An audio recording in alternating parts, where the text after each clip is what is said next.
உப்பை குறைக்கணும். ஊறுகாய்களை தயவு செய்து எடுக்காதீங்க. 30% பேர் தன்னுடைய ஆயுட்காலத்துக்குள்ள சிறுநீரக நோய்க்குள்ள சிக்கிறாங்க. இதுதான் அறிவியல் தரவு. நிலவேம்பை ஏன் கொண்டாடுறோம்? கொடுக்கப்பட்ட தலைப்பு என்பது நலம் இனி நம் முதல் தேடல். நமக்கு பல தேடல்கள் இருக்குது. அறிவு தேடல் இருக்குது. படிக்கணும், படித்து தான் வாழ்க்கையில் மேலே வர முடியும். இன்றைக்கி தமிழ் சமூகம் உயர்ந்து நிற்கிறது என்றால் கல்விதான் அடிப்படை. கடந்த ஒரு 100 ஆண்டுகளாக நாம் தொடர்ச்சியாக கல்வியில் ஏற்படுத்திய முதலீடுகள் தான் இன்றைக்கி தமிழ்நாடு உலகெங்கும் இருக்கக்கூடிய பல்வேறு துறையில் வளர்ந்திருக்கு. அறிவு தேடல் அவசியம். பொருளாதார தேடல், பொருளாதாரத்தில் உயர்ந்திருந்தால்தான் அந்த பொருட்செல்வம் நம்மை சீராக வைத்துக் கொள்ளுது. அந்த தேடல் இருக்கணும். இல்லைங்களே, நமக்கான வசதி வாய்ப்புகளுக்கான தேடல்கள் அங்கங்கே இருந்து தான் ஆகணும். ஆனால் அவற்றையெல்லாம் விட இன்றைய காலகட்டத்தில் ஒரு பள்ளி குழந்தைகளில் இருந்து முதுமை வரை நம்முடைய முதல் தேடல், ஆங்கிலத்தில் சொல்ல போனால் இந்த ஹையஸ்ட் ப்ரியாரிட்டி எங்கே இருக்கணும் அப்படின்னா நலத்தை தேடி. நாம் செய்யக்கூடிய ஒரு விஷயங்களும், அது பயணமாக இருக்கட்டும், உணவாக இருக்கட்டும், உடைகளாக இருக்கட்டும், ஓய்வாக இருக்கட்டும், உடல் பயிற்சியாக இருக்கட்டும், விளையாட்டாக இருக்கட்டும், அது எல்லாவற்றும் ஏதாவது ஒரு வகையில் நம் உடல் நலத்திற்கு உதவியாக இருக்குமா, நம் உடல் நலத்தை செம்மையாக வைத்துக்கொள்ள உதவுமா என்று யோசித்து வாழ வேண்டும். அதற்கான மெனக்கடலையும் அதற்கான கரிசனத்தையும் அதற்கான அக்கறைகளையும் இப்பொழுதே இங்கிருந்தே துவங்க வேண்டும். அப்படி இருந்தால் மட்டும்தான் வருங்காலத்தில் நோயில் பிடியில் இல்லாமல் இருக்க முடியும். நண்பர்களே, ஒரு விஷயம் நல்லா தெரிந்து கொள்ளுங்க. 2 விதமான நோய் கூட்டங்களில் எப்போவுமே நமக்கு சவாலாக இருக்குது. ஒன்று கம்யூனிகபிள் டிசீஸ், திடீர்னு வரக்கூடிய தொற்று கூட்டங்கள். அதுவும் நாகப்பட்டினம் சார்ந்து யோசிச்சோன்னா இங்கே நிறைய கூட்டங்கள், நிறைய திருவிழாக்கள் நடக்கக்கூடிய பகுதி, கடற்கரையை ஒட்டி இருக்கிற பகுதி. பல நேரங்களில் கழிவுநீர் தேக்கங்கள் முழுமையாக இடம்பெறாதனால இங்கே கொஞ்சம் தொற்று நோய்களினுடைய கூட்டம் மற்ற ஊர்களோட அதிகம். வரலாற்று ரீதியாக சொல்கிறேன், இன்றைக்கெல்லாம் ஓரளவுக்கு நாம் மாறி வந்துட்டுருக்கோம். ஆனாலும் இந்த கம்யூனிகபிள் டிசீஸ், தொற்றாக வரக்கூடிய நோய் கூட்டங்கள்லேருந்து எதிர்க்கணும்னா அதற்குரிய எதிர்ப்பாற்றல் நமக்கு இருக்கணும். இது முதல்ல. 2வது நான் கம்யூனிகபிள் டிசீஸ், தொற்றாத வாழ்வியல் நோய்கள், சர்க்கரை வியாதி, இரத்த கொதிப்பு, புற்றுநோய், மாரடைப்பு, நாள்பட்ட நுரையீரல் நோய்கள், இன்னும் ருமட்டாய்டு மாதிரியான மூட்டு நோய்கள், இது மாதிரி தொற்றாத வாழ்வியல் நோய்களும் ஆட்டோ இம்யூன் டிசார்டர்ஸ்ன்னு சொல்லக்கூடிய தன்னெதிர்ப்பாற்றல் நோய்களும் கூடிக்கொண்டே இருக்கக்கூடிய காலத்தில் இருக்கிறோம். இந்த நோய் கூட்டத்திலிருந்து நாம் விடுதலை பெறணும். இந்த நோய் கூட்டத்தினுடைய சிக்கல் நமக்கு பெரிய ஒரு அழுத்தங்களை ஏற்படுத்தக்கூடாது. அப்படின்னாலும் நம்முடைய எதிர்ப்பாற்றல், நம்முடைய அடாப்டிவ் இம்யூன் சிஸ்டம் மிகச்சரியாக வைத்துக்கொள்ளணும். எப்படி வைத்துக்கொள்வது? இந்த கம்யூனிகபிள் டிசீஸில் இருந்தும் நான் கம்யூனிகபிள் டிசீஸில் இருந்தும் நம்ம அது வராமல் பார்த்துக்கொள்ளணும். வந்தால் அது நம்மை மிகப்பெரிய அளவில் அழுத்தம் கொடுக்காமல் வைத்துக்கொள்ள வேண்டும்னா முதல் அக்கறை நமக்கு உணவில் இருக்கணும். இன்றைக்கி காலையில் ஒரு பள்ளியில் நான் பேசுகிறேன், இங்கே வரதா இருக்கிறதுனால அப்படியே ஒரு பள்ளிக்கு போயிட்டு வந்தேன். அந்த பள்ளி மாணவர்கள் ஒரு 400-500 பேர் இருக்காங்க. ஒரே ஒரு கேள்வி தான் கேட்டேன்.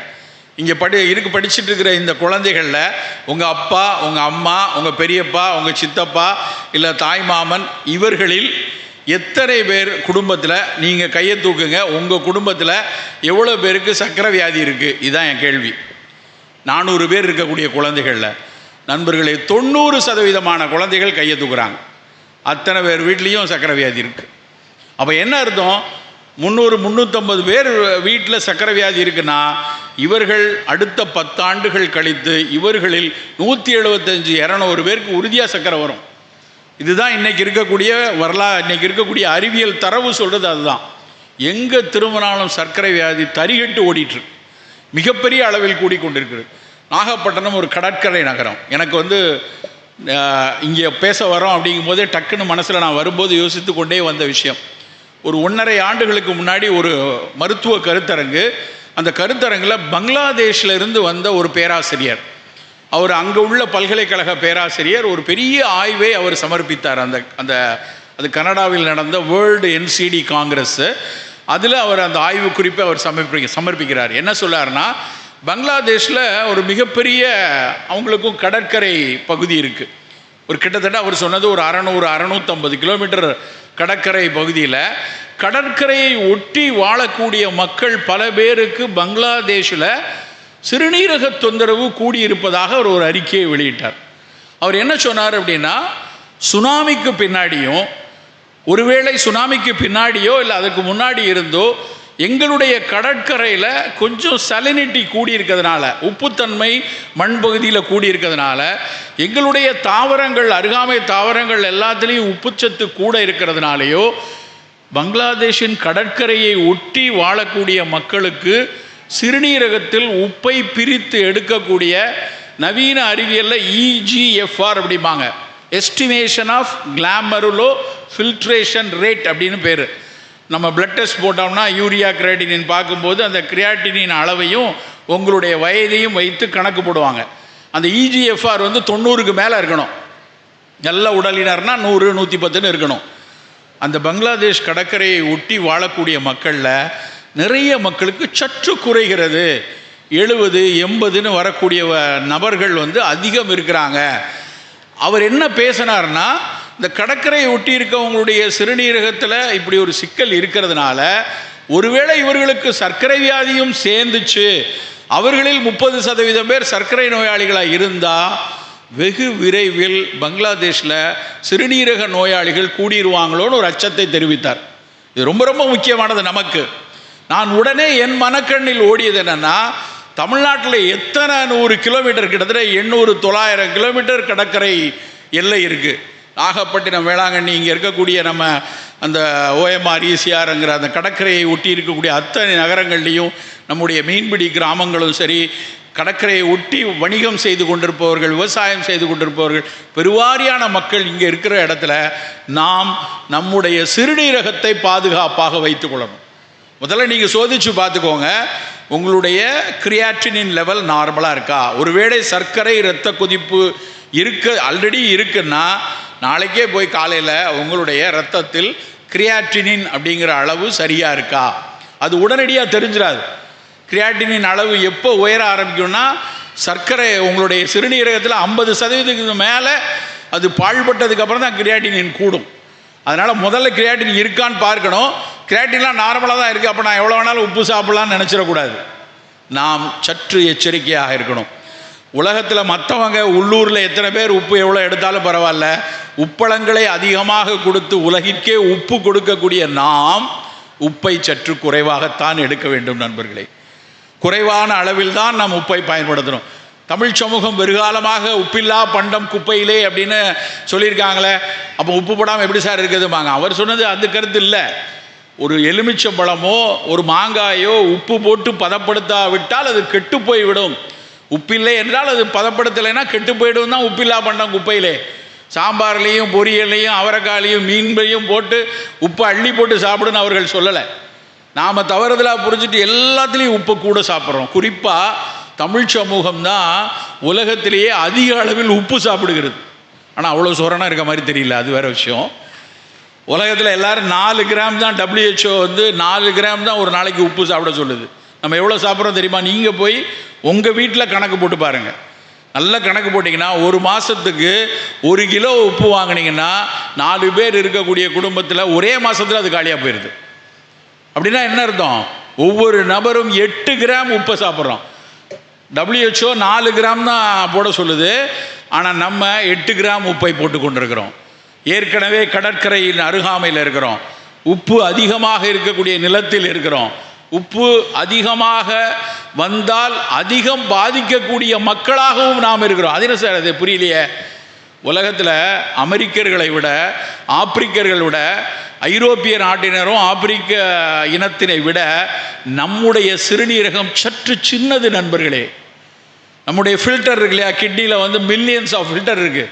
அந்த மில்லியன்ஸ் ஆஃப் ஃபில்டர் அந்த மேற்கத்திய ஐரோப்பிய மக்களினுடைய சிறுநீரகத்தை விட, ஆப்பிரிக்கர்களுடைய சிறுநீரகத்தை விட நம்ம சிறுநீரகம் கொஞ்சம் சின்னது, ஃபில்டர்கள் கம்மி. அப்படின்னா நம்ம மற்றவங்களை விட குறைவாக உப்பை சாப்பிடணும்.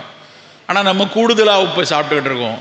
இன்றைக்கு இந்த புத்தக கண்காட்சி வீட்டுக்கு எடுத்து செல்ல வேண்டிய செய்தி 2, உப்பை குறைக்கணும். செய்தி 1, புத்தகம் வாங்கணும், படிக்கணும், வாசிக்கணும். செய்தி 2, உப்பை குறைக்கணும். ஊறுகாய்களை தயவு செய்து எடுக்காதீங்க.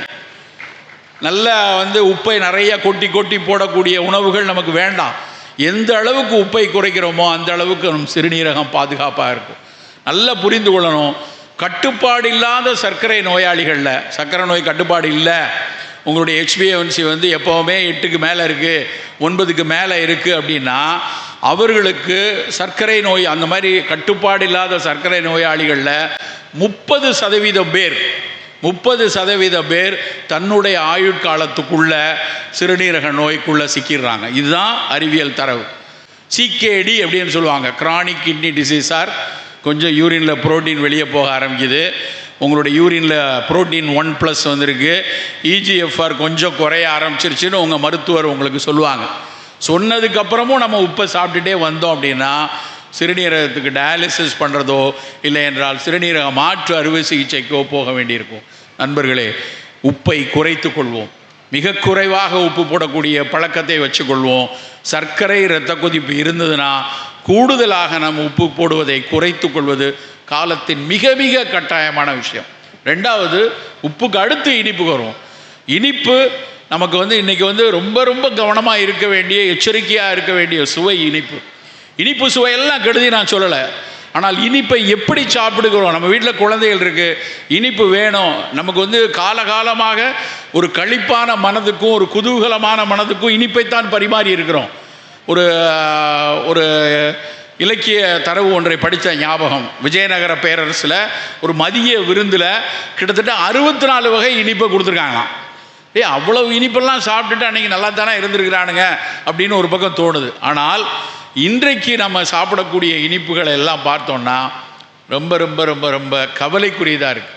ஏன் அப்படின்னா, இனிப்பு என்றால் நம்ம மனசில் பட வேண்டிய விஷயம் பழங்கள் தான்.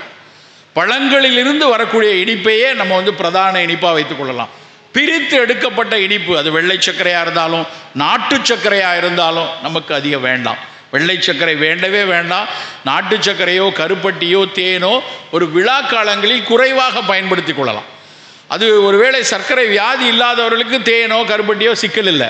சர்க்கரை வியாதின்னு வந்துருச்சு அப்படின்னா நம்ம, சார் நான் ஒயிட் சுகர்லாம் சாப்பிட்றதில்ல, அதுக்கு பதிலாக கருப்பட்டி காப்பி குடிக்கிறேன் அப்படின்னு சொன்னால் அது ஒரு முட்டாள்தனம். அது கூடுதலாக சர்க்கரையை சேர்க்க தான் செய்யும்.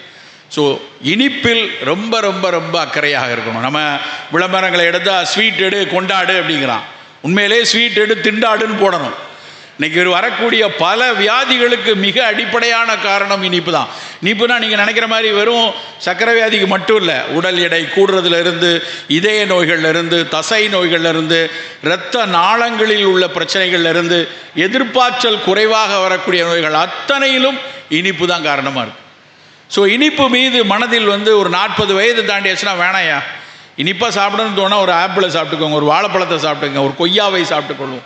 இனிப்பை குறைத்து கொள்ளணும், உப்பையும் குறைத்து கொள்ளணும். சரி, இனிப்பையும் உப்பையும் குறைச்சாச்சு. மற்ற சுவை, அதிகம் தேடி தேடி சாப்பிட வேண்டிய சுவை கசப்பு. கசப்பான உணவுகளில் எங்கேயாவது நலக்கேடுகள் இருக்குதான் நான் தேடி தேடி பார்த்துருக்கேன். கசப்பு சாப்பிட்டா உடம்புக்கு ஏதாவது கெடுதி வருமா?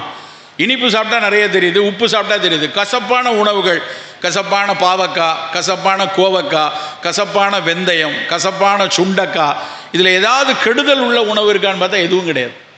கசப்பு ஆகச் சிறப்பான சுவைகளில் உண்டு. நமக்கு எல்லாம் தெரியும், நம்ம உலகமே கொண்டாடிய, நம்ம கோவிட் காலத்தில் நமக்கு பேருதவியாக இருந்தது நிலவேம்பு. நிலவேம்பை ஏன் கொண்டாடுறோம்? அதில் இருக்கக்கூடிய ஒரு ஆகச்சிறந்த கசப்பு. அந்த கசப்புக்கு பின்னாடி பிட்டர்ஸ் அப்படின்னு ஆங்கிலத்தில் அவன் பிட்டர்ஸ்ன்னு சொல்கிறான். ஆண்ட்ரோகிராஃபிஸ் பானிகுலேட்டா அந்த பிளான்ட். அந்த பிளான்ட்டில் இருக்கக்கூடிய பானிகுலேட்டா AB அப்படின்னு 2 ஆல்கலைட், ரெண்டுமே அத்தனை கசப்பை நமக்கு கொடுக்கக்கூடியது. அந்த கசப்பில் 2 முக்கியமான பயன் இருக்குது. எந்த கசப்பாக இருந்தாலும் முதல் பயன் அது சர்க்கரையை கட்டுப்படுத்த உதவுறது. 2வது பயன், கசப்பு சுவை இருந்ததுன்னா அது நமக்குள்ள ஒரு ஆட்டோ இம்யூன் டிசீஸ் இருக்குது, தன் எதிர்ப்பாற்றலை கூட்டக்கூடிய ஒரு சிக்கல் உள்ளவங்க, ரொமட்டாய்டு ஆர்த்ரைட்டிஸ் இருக்குது, இல்லை லைக்கன் பிளானஸ்ங்கிற ஒரு பிரச்சனை இருக்குது. இப்படியான ஒரு ஆட்டோ இம்யூன் நோய் நிலைகளில் கசப்பு தான் மிகச்சிறந்த ஒரு உணவாக இருக்கும். அப்போ நமக்கு வந்து இந்த மாதிரி மூட்டு வலி வரக்கூடாது. சித்த மருத்துவத்தில் நாங்கள் முதல்ல நிலவேம்பை எதுக்கு பயன்படுத்துகிறோம் அப்படின்னா, ஃபஸ்ட்டு நாங்கள் பயன்படுத்துனது, அதிகம் பயன்படுத்தினது சிக்கன் குனியா காலத்தில். 2006 தான் இந்தியாவில் சிக்கன் குனியா வந்துச்சு. 2006 டிசம்பர் என்று நினைக்கிறேன், கேரளாவில் முதல்ல சிக்கன் குனியா வந்துச்சு. அதுக்கு முன்னாடி உலகத்தில் சிக்கன் குனியா அதிகம் பேசப்பட்டது 1950. 50 வருஷத்துக்கு அப்புறம் சிக்கன் குனியா வந்துச்சு. எல்லாரும் கை கால் வலி, எல்லாருக்கும் மூட்டு வலி, கையை மடக்க முடியல, ஈட்ட முடியல. காய்ச்சல் 5 நாள் தான் இருந்துச்சு, காய்ச்சல் 10 நாள் தான் இருந்துச்சு. 10 நாள் காய்ச்சல் போனதுக்கப்புறம் போஸ்ட் வைரல் ஆர்த்ரால்ஜியா அப்படின்னு எழுதுனாங்க. காய்ச்சல் போனதுக்கப்புறம் முட்டு வலி இன்றைக்கும் நிறைய பேருக்கு இருக்குது. காய்ச்சல் வருது, வந்து போனதுக்கப்புறம் கை கால் வலி, முட்டு வலி, எல்லாம் ரொமட்டாய்டு இருக்கா, அது இருக்கான்னு டெஸ்ட் பண்ணி பார்த்தா அதெல்லாம் நெகட்டிவ். ஆனால் முட்டு வலி இருக்குது, கையை மடக்க முடியல, நீட்ட முடியல, விரல்களில் வலி இருக்கிறது, பெருமூட்டில் வலி. நிலவேம்பு அவ்வளவு சிறப்பாக பயன்படுச்சு. அது எப்படி பயன்படுகிறது, சிக்கன் குனியால் எப்படி நிலவேம்பு பயன்படுகிறது என்று ஆய்ந்து அறிந்தார்கள். ஆய்ந்து அறியும் போது என்ன சொன்னாங்கன்னா, அந்த நிலவேம்பினுடைய கசப்பு, அதில் இருக்கக்கூடிய அந்த பானிகுலேட் ஏபி, அது வந்து நம்முடைய உடலினுடைய இன்ஃப்ளமேஷனை குறைக்குது. தேவையில்லாமல் அவசியம் இல்லாமல் நடக்கக்கூடிய அழற்சி, 2 எலும்புகளுக்கு இடையில இருக்கக்கூடிய கனெக்டிவ் டிஷ்யூன்னு சொல்லுவாங்க, அந்த ஊடு சதைகளில் ஏற்படக்கூடிய அழற்சியை நிலவேம்பு குறைக்கிறது என்றார்கள். நண்பர்களே, இந்த கசப்பு உள்ள 5 கசப்புகளை சித்த மருத்துவம் பயன்படுத்தும். 5 கசப்பு நாங்கள் சொல்லுவோம், ஆயுர்வேதம் பஞ்சதிக்தம் அப்படின்னு சொல்லும். அந்த 5 கசப்புங்கிறது வேம்பு, நிலவேம்பு, சிவனார் வேம்பு, கறிவேம்பு, சர்க்கரை வேம்பு. 5 வேம்பு தான். வேம்பு, நிலவேம்பு, கறிவேம்பு, சிவனார் வேம்பு, சர்க்கரை வேம்பு. இந்த 5ஐயும் வந்து நாங்கள் கஷாயமாக கொடுப்போம், நெய்யில் சேர்த்து காய்ச்சி கொடுப்போம். அது எல்லாம் இந்த மாதிரி ஆட்டோ இம்யூன் டிசீஸ், அது சோரியாசிஸாக இருக்கலாம், ஆர்த்ரைட்டிஸாக இருக்கலாம், அதற்கு காரணம் கசப்பு தான். எதுக்கு இவ்வளோ தூரம் நான் சொல்கிறேன்னா, உணவில் நம்ம கசப்பை மறுக்கிறோம். நல்லா யோசிச்சு பாருங்க. இன்னைக்கு புதன்கிழமை, கடந்த ஒரு வாரத்தில், கடந்த புதன்கிழமையிலிருந்து இன்னைக்கு வரைக்கும் எத்தனை பேர், நல்ல மனசாட்சியை வைத்து கொண்டு சொல்லுங்க, எத்தனை பேர் தினம் கசப்பு சாப்பிட்ருப்போம்? தினம் கசப்பு சாப்பிட்ருப்போம்? யாராவது கை தூக்குங்க. ஒருத்தர் இருக்க மாட்டோம். இப்போ அடுத்த கேள்வி, எத்தனை பேர் தினம் ஏதாவது ஒரு இனிப்பை சாப்பிட்ருப்போம்? தினம் ஏதாவது ஒரு இனிப்பை சாப்பிட்டவங்க 80% மேலே. சில பேருக்கு சந்தேகம், சாமியார் மாதிரி ஆசீர்வாதம் பண்ணுறாங்க, எடுத்தனான்னு தெரியல, எடுக்கலையான்னு தெரியலன்ட்டு. ஆனால் ஏதாவது ஒரு இனிப்பை நாம் கண்டிப்பாக தினசரி எடுக்கிறோம். ஆனால் ஏதாவது ஒரு கசப்பை நாம் எடுக்க தவறுறோம். நண்பர்களே, இன்றைக்கு வீட்டுக்கு எடுத்து செல்ல வேண்டிய செய்தி நம்பர் 3, இனிமேல் தினசரி ஏதாவது ஒரு கசப்பை நாம் எடுத்து செல்வோம். வீட்டில் ஏதாவது ஒரு கசப்பு. எப்படி சார் கசப்புக்கு என்ன பண்ண? ஒன்றுமே இல்லையா, வெந்தயத்தை வறுத்து பொடி பண்ணி வச்சுக்கோங்க. வெந்தய பொடியை ஒரு 1/2 ஸ்பூன் காலையிலையும் மதியம் வாயில் போடலாம்.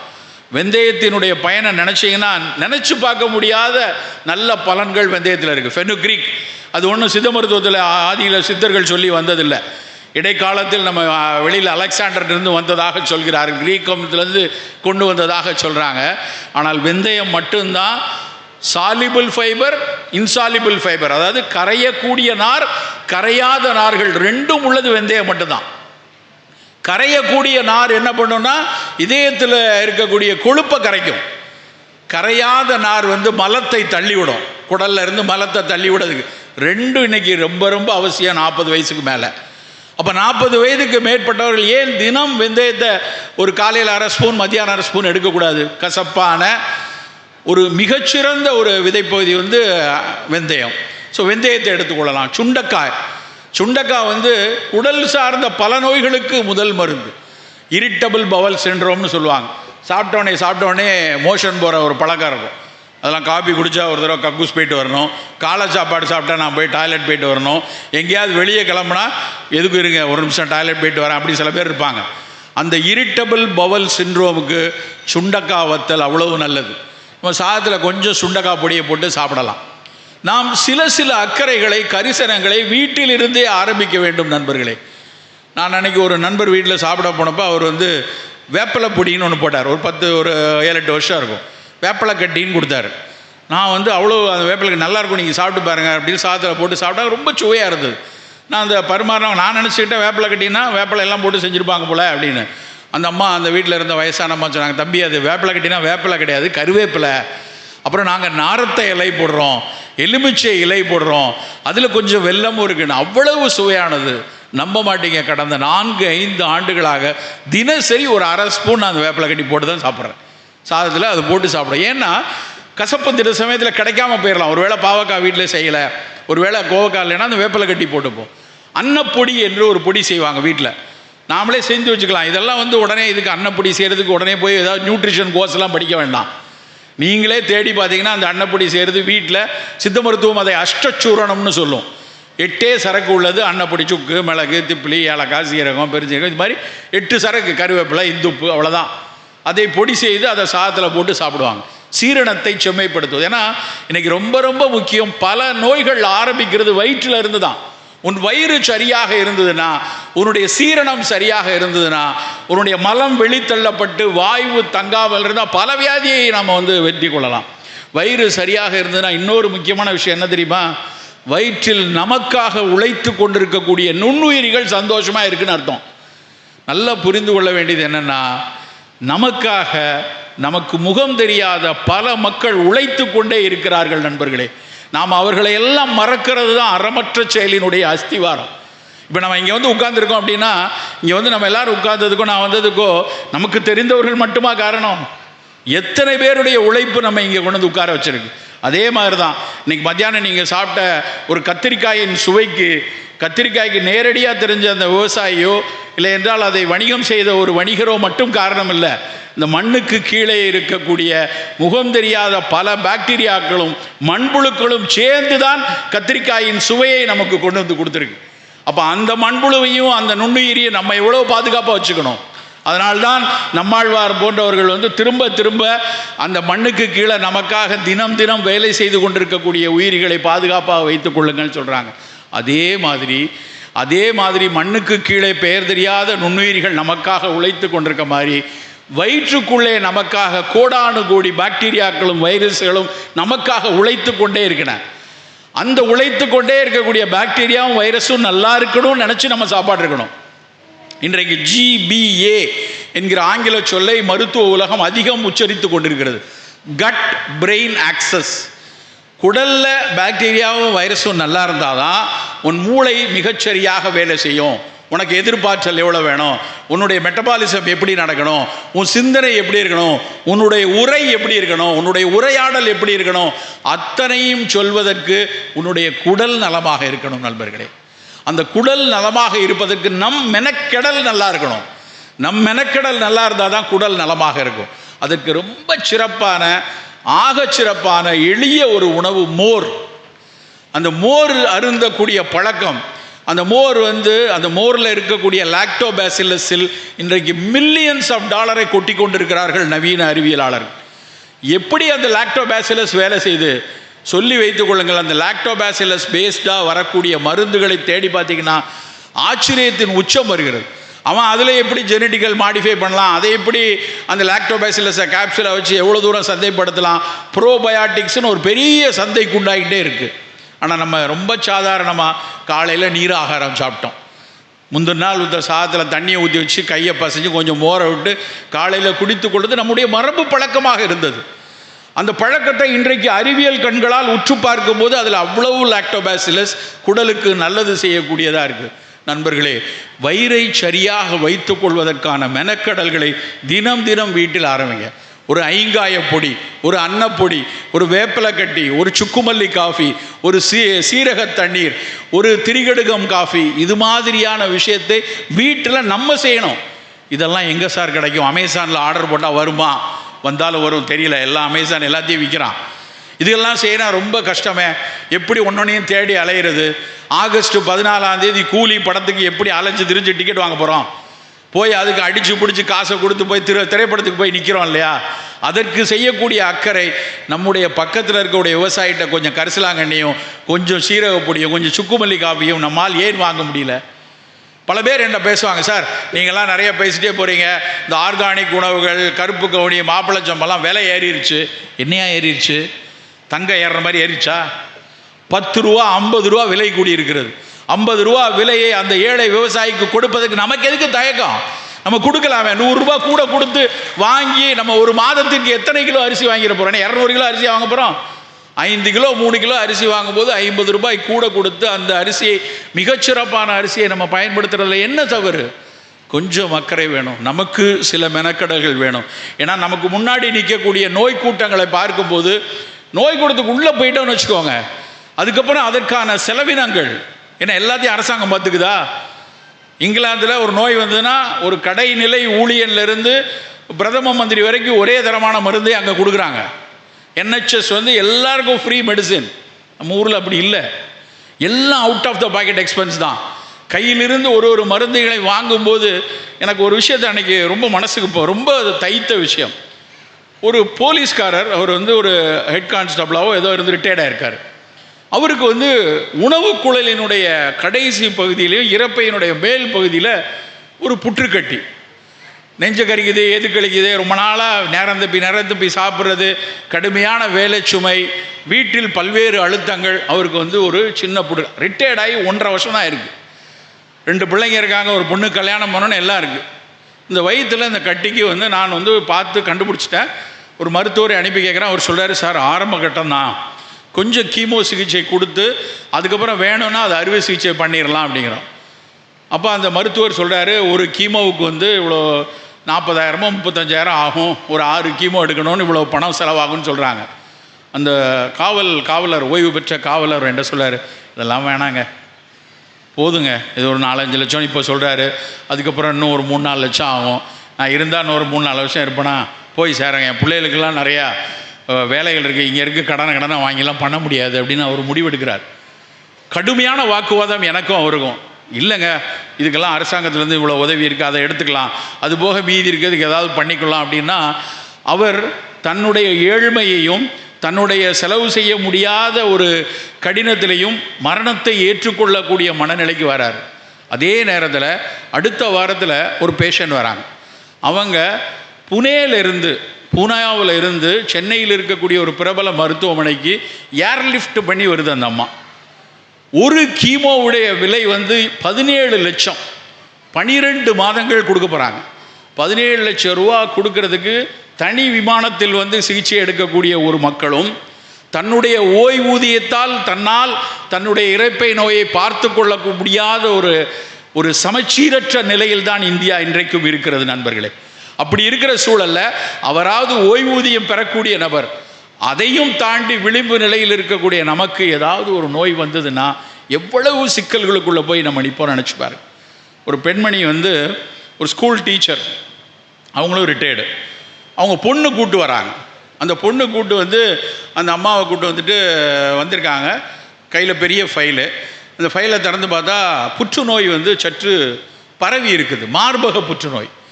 நான் பார்த்த உடனே, என்னம்மா நீங்கள் இதை முதலே கவனிக்கலையா, ஏன் இவ்வளவு பரவிக்கிறேன்? அந்த பொண்ணு வந்து அவங்க அம்மா அப்படி ஒரு முறைச்சி பார்க்குறா. சொன்னால் கேளுங்க, நல்லா கேளுங்க அப்படின்னு அப்படி ஒரு கோவத்தோடு அந்த பொண்ணு சொல்லுது. அந்த பொண்ணு அமெரிக்காவிலிருந்து வந்திருக்கிறது, திருமணமாகி அமெரிக்கா போயிடுச்சு. அப்போ இந்த அம்மா அப்படியே இருக்குது. நான் ஒன்று கேட்டேன், அம்மா நீங்கள் ஆசிரியை, ஸ்கூல் டீச்சராக இருக்கீங்க, செல்ஃப் பிரெஸ்ட் எக்ஸாமினேஷன் தெருவாக சொல்கிறாங்க, உங்கள் மார்பில் ஒரு கட்டி இருக்கிறதே உங்களால் உணர முடியலையா, ஏன் பார்க்காம விட்டீங்கன்னு கொஞ்சம் எனக்கு ஒரு கோபமாகவும் இருந்தது. என்ன படிச்சிருக்காங்க, தன்னுடைய மார்பு கட்டியே முதல்ல தெரியாமல் போயிடுச்சு, இது ஒன்றும் அந்த காலம் கிடையாது, இப்போ எவ்வளோ விளம்பரங்கள் இருக்குது தெரியலையான்னு ஒரு ஆதங்கத்தில் நான் கேட்குறேன். அப்புறம் சரி இன்னும் கொஞ்சம் குறைச்சிட்டே, இல்லைம்மா அப்புறம் அடுத்தடுத்து என்ன செய்யணும், கொஞ்சம் நுரையீரலில் பரவிருச்சு, கொஞ்சம் எலும்பில் இருக்குது, சிகிச்சைகள் நவீன மருத்துவத்தில் போயிட்டுருக்கு, கூடுதலாக என்ன உணவு எடுக்கணும், என்ன ஏதாவது மூலிகைகள் கொஞ்சம் பயன்படுமான்னு கேட்க என்கிட்ட வந்திருக்காங்க. அதையெல்லாம் பேசி பயப்படாதீங்க, நல்லாயிடும், என்னையோ இப்போ பார்த்துக்கிட்டீங்க, பரவாயில்லன்னு அனுப்பிட்டேன். ஆனால் என் மனதில் ஓரமாக ஒரு ஆதங்கம், அந்த டீச்சர் ஏன் பார்க்காம போயிட்டாங்க அப்படின்னு. மருந்து வாங்குவதற்கு வெளியே போயிட்டு மருந்தெல்லாம் வாங்கிட்டு கொஞ்சம் நேரம் கழித்து அந்த அம்மா மட்டும் உள்ளே வருது. உள்ளே வரும்போது அந்த அம்மா சொன்னது தான் என்னால் தாங்கிக்கவே முடியல. டாக்டர் ஒரு 2 நிமிஷம் பேசலாமாண்ணா, வாங்க உட்காருங்க. உட்கார்ந்த உடனே சொல்கிறாங்க, உங்கள்கிட்ட என்னை குற்றச்சாட்டு பண்ணி பேசுனால, அவன் என் மூத்த மக, அவள் வந்து கல்யாணம் பண்ணி அமெரிக்காவில் இருக்கா, எனக்கெல்லாம் மார்பு கட்டி இருக்குன்னு 4 வருஷம் முன்னாடியே தெரியும். என்னம்மா அப்படி சொல்கிறீங்க, கட்டி இருக்குன்னு தெரியும்னா பார்க்க வேண்டியதானே, ஏன் பார்க்கல? எனக்கு கட்டி இருக்குன்னு தெரியும் போது என் பெண்ணுக்கு நான் வந்து வரன் பார்த்து கல்யாணம் நிச்சயமாகிற சுச்சுவேஷனில் இருக்குது. ஒருவேளை எனக்கு மார்பில் புற்றுக்கட்டின்னு வந்துருச்சுன்னா என் பிள்ளையோட கல்யாணம் நின்றுமோ, மரபு ரீதியாக அந்த பெண்ணுக்கு வந்துருமோன்னு அச்சப்பட்டுருவார்களோ அப்படின்னு நினச்சி நான் யார்கிட்டையும் சொல்லாமல் விட்டு அப்படியே நான் விட்டுட்டேன். இன்றைக்கி இவ வந்து பேசுகிறா அப்படின்னு அவங்க சொன்னாங்க. வேதனையாக இருந்தது. எவ்வளவு கேடுகட்ட சமூகத்தில் நாம் இருக்கிறோம். அந்த அம்மாவின் குறையில்லை, ஆனால் நம் சமூகம் இன்றைக்கும் வந்து நோயை விட இந்த மாதிரி விஷயங்களை, அந்த அம்மாவை பாதுகாக்கணுங்கிறத விட அந்த அம்மாவுக்கு இருக்கான அச்சத்துக்கு காரணம் நம் சமூகம் இப்படியான ஒரு விஷயத்தில் இருந்துட்டு. ஸோ இப்படியான ஒரு நோய் என்பது தட்டையாக அவர்களை மட்டும் பாதிக்கக்கூடிய விஷயம் இல்லை, கூட இருக்க எல்லாத்தையும் பாதிக்கக்கூடிய ஒரு விஷயமாக மாறிக்கொண்டிருக்கிறது. இந்த சூழலில் நம் அக்கறைகள் வலுவாக இருக்கணும்.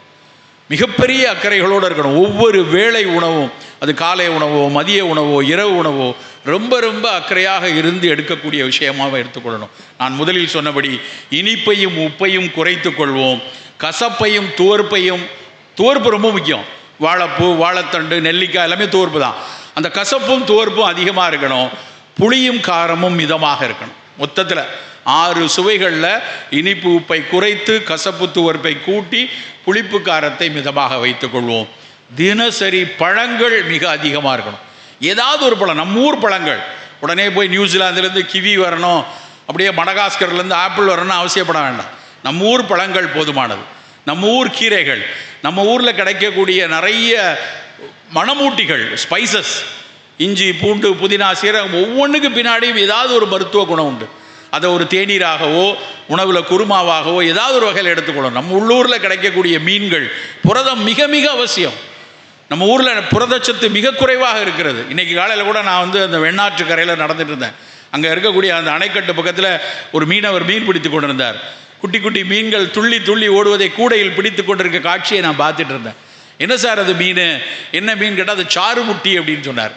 இப்படி குட்டி மீனில் இருந்து இங்கே கிடைக்கக்கூடிய வாவல்ல இருந்து எத்தனை கடல் மீன்கள், உடலுக்கு அவ்வளவு நல்ல மீன்கள் நமக்கு கிடையாது. மீன்கள் பிரதானமான உணவாக நம்ம இருக்கட்டும். புரதங்கள் மிக அதிகமாக தேவைப்படக்கூடிய காலகட்டத்தில் நம்ம இருக்கோம். உணவில் ஒட்டுமொத்தத்தில் அக்கறையாக இருக்கக்கூடிய சமுதாயமாக நாம் மாற வேண்டும். கடைசியாக இறுதியாக மிக முக்கியமான ஒரு விஷயத்தை நம்ம ஏற்றுக்கொள்ளணும். சர்க்கரை கூடுது, இரத்த கொதிப்பு கூடுது, புற்றுநோய் கூடுது, இதெல்லாம் ஒரு பக்கம். கூடிக்கொண்டே இருக்கக்கூடிய இன்னொரு நோய் மது வெறி நோய். யாரை பார்த்தாலும் திரும்ப திரும்ப தன்னால் சொல்கிறது என்ன அப்படின்னா, கொஞ்சமாக குடித்தா தப்பு இல்லை, சோஷியல் ட்ரிங்கிங் தான், எப்போவாவது நான் குடிப்பேன்னு சொல்லி குடிக்கு மெல்ல மெல்ல ஒரு அங்கீகாரத்தை கொடுத்து கொண்டிருக்கிறார்கள். பெருவாரியான சமுதாயம் குடியை ஏற்றுக்கொள்ளக்கூடிய விஷயமாக வந்து கொண்டிருக்கிறது. நண்பர்களை நன்றாக தெரிந்து கொள்ளுங்கள். எந்த ஒரு குடியும் எந்த ஒரு அளவிலும் ஏற்றுக்கொள்ளக்கூடியது கிடையாது. எந்த ஒரு மருத்துவமும் குறைந்த அளவில் குடித்தால் நல்லது என்று எவரும் சொன்னதில்லை. அவன் இப்போ கூட ஒரு ஆர்டிக்கல் வந்திருக்கு, your problem starts from the first drop of alcohol அப்படின்னு ஒரு கட்டுரை வந்திருக்கு. யாருக்கு அது பாதிக்கும் யாருக்கு பாதிக்காது என்பது தெரியாது. சில பேர் தினம் குடிக்கிறான், ஒன்றும் ஆகலை அப்படின்னா அவனுடைய கட்டமைப்பு அப்படி. பட் அந்த கட்டமைப்பு உனக்கு இருக்கிறதா எனக்கு இருக்கிறதா என்று ஆய்ந்தறிய இன்னைக்கு ஆய்வுகள் எதுவும் கிடையாது. அப்போ மதுவை அருந்தும் பொழுது நாமே ஒரு சிக்கலுக்குள் போகக்கூடிய ஒரு சூழலில் இருக்கும். நண்பர்களே, ஒருபோதும் மது அருந்துவதை ஏற்றுக்கொள்ளாதீர்கள். பெண்களே, மது அருந்துபவர்களை ஒருபோதும் நீங்கள் ஏற்றுக்கொள்ளாதீர்கள். நன்றி, வணக்கம்.